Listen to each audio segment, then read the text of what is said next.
Koliko mi je dolg čas. Kaj naj delam? Poklical koga? Imo.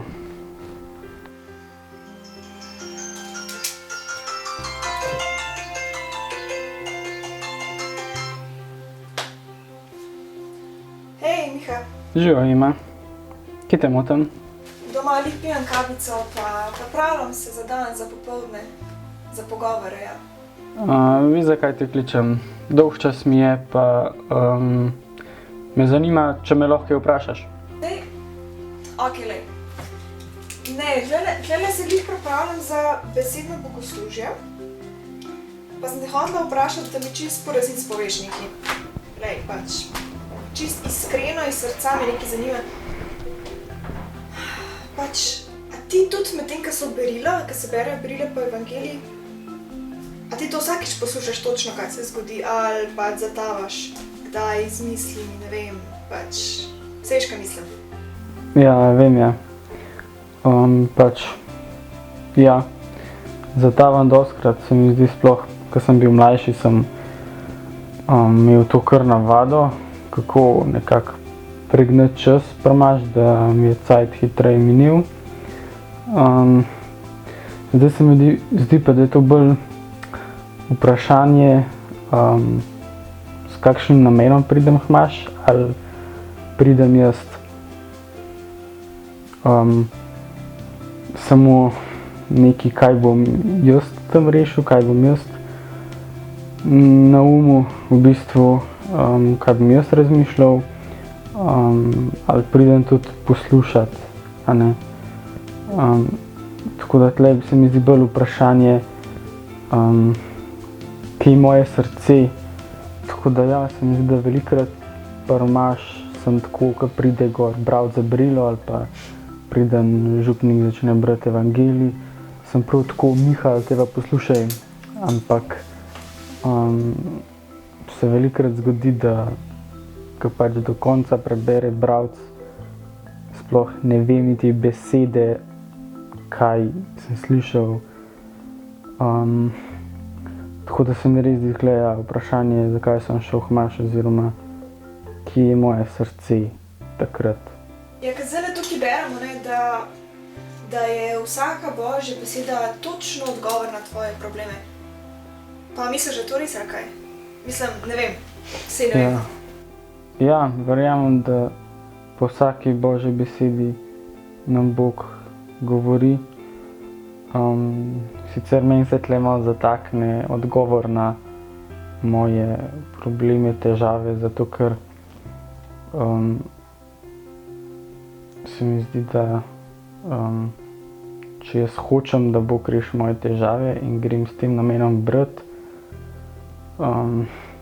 že pridem z nekimi pričakovanji in z nekimi svojimi predstavami, ampak je bolj se mi zdi to, da ga poslušam, kaj mi ima za povedati, ne zdaj, a je to odgovor na moje težave ali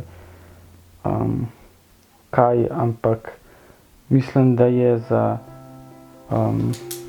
tisto situacijo, v kateri si, da ti govori v tisti situaciji, no. Ampak, a si že imel kakšno tako, a veš, tako izkušnjo, da ti res Božja beseda nekaj pomagala, ali pa ti nekaj, da si šel čez nek problem, ali pa kaj, jaz vem kaj. Zdaj, ne vem, zbira malo v glavi kakšna pričevanja ali pa kaj takega, ker se mi zdi, da to ljudi najbolj nagovori. Ja. Ena izmed prvih tako izkušenj, ko se spomnim, da mi je sploh prav Božja beseda nagovorila, je bilo, ko sem bil na enih duhovnih vajah v Kanindolu, in glih tisti dan smo se pogovarjali o sprejemanju, tisti odlomek, ko angel obišče Marijo. Tudi, a ne, tako, kakor je angel, ki je prišel k Mariji in ona ga je sprejela v pač te svoje načrte, pač je dala v bistvu Bogu dosti prostora v svojem življenju, a ne, se mi zdi to, da ga tudi jaz sprejemam, a ne, ker Marija bi lahko rekla pač, da ni dosti dobra, da ne najde drugo Marijo, da ne vem, niti poročena ni. Bog me obišče vsak dan, tako kot je angel Marijo. To zavedanje, da mi nič ne manjka, tako prinaša mir v moje življenje.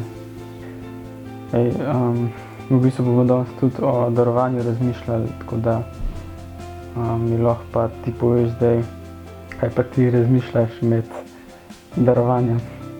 Kaj jaz med darovanjem razmišljam?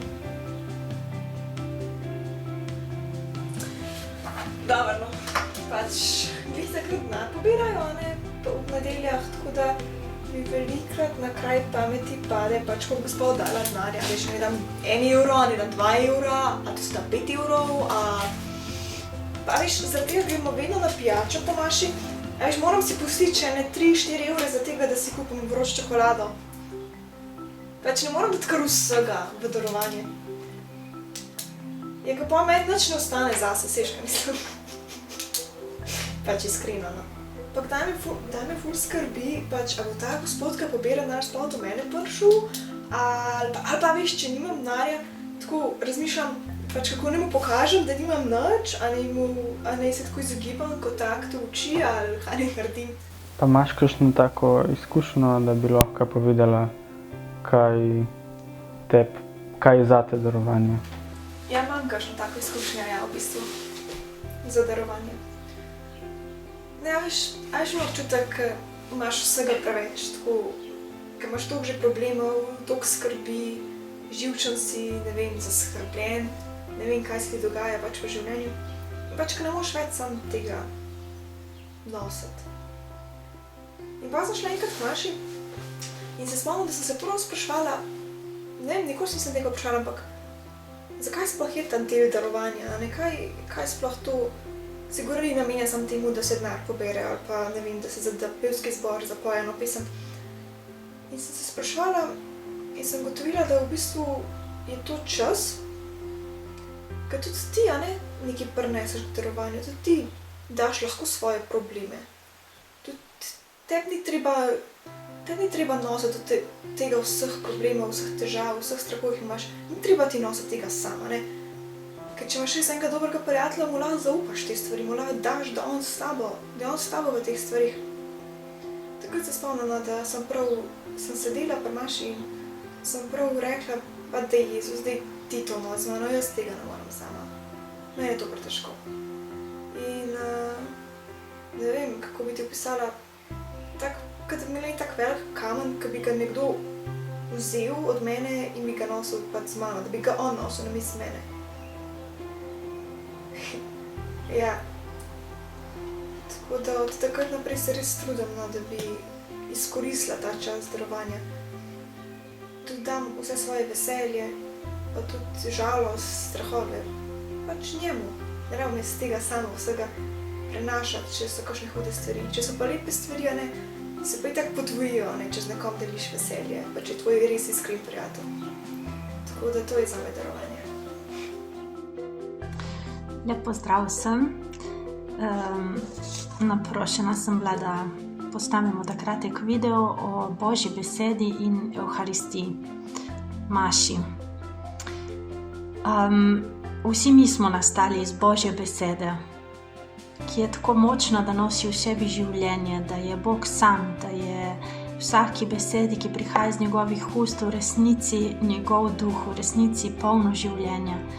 In ker smo nastali iz te besede, jo vsi rabimo in vsi rabimo tudi čas, ko se odžejamo s to besedo. Zato je tako pomembno, da si upamo vzeti Božjo besedo v roke, pustiti, da nas nagovori in je to nekaj takega, kot da spijemo kozarec vode, da nas odžeja. In enkrat v zgodovini je prišla v naše življenje tudi protibeseda, tudi tisti Satan, skušnjava, ki je vedno šla v napad proti tej besedi Boga, besedi življenja. In ko človek ni več poslušal besede Boga, ampak je prisluhnil laži proti besedi, takrat se je odtrgal iz tega odnosa. In celo staro zavezo gledamo kako Bog pošilja preroke, da bi oznanjali o tej besedi, da bi spomnili ljudi, da so narejeni po podobi in podobnosti Boga. Ampak človek je po grehu doživljal Boga in Božjo besedo izven sebe, kot nekaj, kar se mora truditi, da jo sliši, truditi, da jo udejanja v svojem življenju, in je bilo težko. Dokler se ni zgodil ta milostni čas, ko je beseda sama, Kristus, Božji sin, ta logos, postala meso, stopila v našo človeškost, v našo naravo. In kaj to pomeni? Da sta se človeška narava in Božja narava združile, da sta postale eno, in da v našem srcu je zdaj sestavni del tudi ta Božja beseda. Ni več nekaj izven nas, ampak je prav prepletena, je v nas. In Gospod je hotel ostati z nami do konca časov. Zato se je tudi ne samo, da je postal človek, ampak se je kot človek daroval. Nam je pokazal, kako lahko svoje človeštvo živimo na način Boga. Živimo kot tista beseda, ki se razdaja, ki se lomi kot kruh za druge. In on je postal kruh in v moči zakramenta Evharistije ostal med nami tudi v tej podobi. Vsakič, ko gledamo najsvetejše, vsakič, ko gledamo kruh, vsakič, ko v tem času ne moramo biti pri teh zakramentih, ampak ko se spomnimo, ko vidimo tisti posvečeni kruh, je prav, da v njem vidimo vse nas, ker to je cerkev, to smo mi, Kristusovo telo. Je vsak od nas, smo mi skupaj kot občestvo. In kako močno je v tem času, ko niso dostopne maše, vsaj ne na tak živ način, še močneje stopa pred nas ta klic, da bi postali Kristusovo telo drug za drugega, da bi postali ta sveta Evharistija drug drugemu, obhajilo drug drugemu. Obhajilo pomeni komunijo, pomeni občestvo. Mislim, da danes je res en močen klic med nami, da živimo to občestvo, tudi ko se ne vidimo, tudi ko se vidimo samo preko teh ekrančkov, ampak da živimo to moč njegove navzočnosti, ki je v vsakem od nas. On je postal telešena beseda, on se je utelesil v nas in z vstajenjem smo tudi mi del njegovega telesa. To je naš krst, to je naša vera, to je naše veselje in tega nam ne more noben vzeti. Niti ta virus. Zato tudi v tem času res povabljeni, da vsi skupaj živimo mašo, živimo to Evharistijo, to moje telo, ki se daje zate, v taki in drugačni obliki, mogoče preko ene tople besede, preko enega pozdrava, preko ene skrbi, preko ene molitve, preko tega, da se res izročamo drug drugega v očetovo naročje. In tam se lahko tudi vsak dan srečamo. Naj bo ta čas za vsakega od vas blagoslovljen.